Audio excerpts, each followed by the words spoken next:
And Rwanda is beginning a week of official mourning to mark the 20th anniversary of the country's genocide today.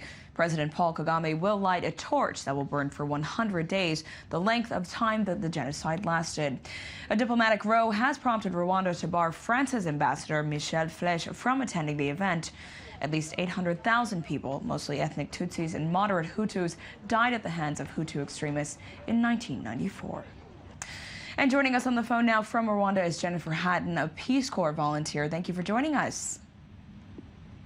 Hi, Meredith. How are you? Great. What's the atmosphere like today, Jennifer, as the country marks this remembrance?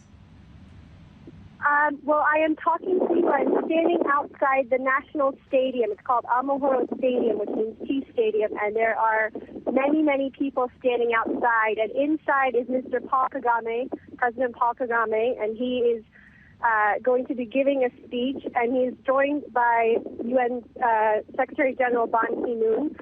And the atmosphere outside is very somber. People are standing in silence and paying their respects.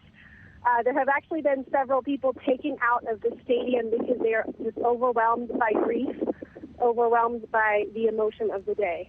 Well, it does sound like an emotional scene. Now, we are calling from Israel, where the Holocaust is still part of everyday life. How does the genocide there affect life today in Rwanda?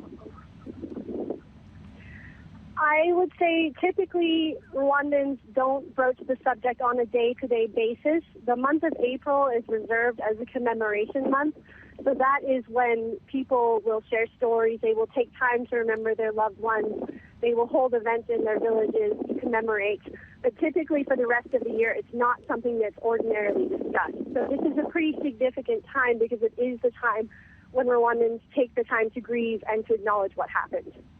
And one last question. What would you say are the problems that plague Rwanda today in the country? I'm sorry? What would you say the main problems are that plague Rwanda today, you living there as a volunteer?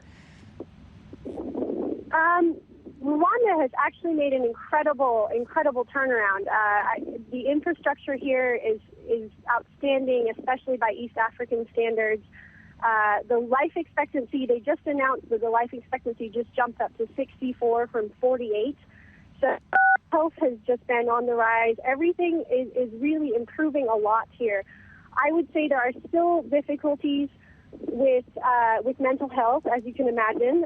A lot of Rwandans, approximately 25% of Rwandans, are expected to be post-traumatic stress disorder. So that is something that continues to be addressed. But in general, Rwanda has made really incredible progress. Well, Jennifer Hatton, thank you very much for joining us from Rwanda.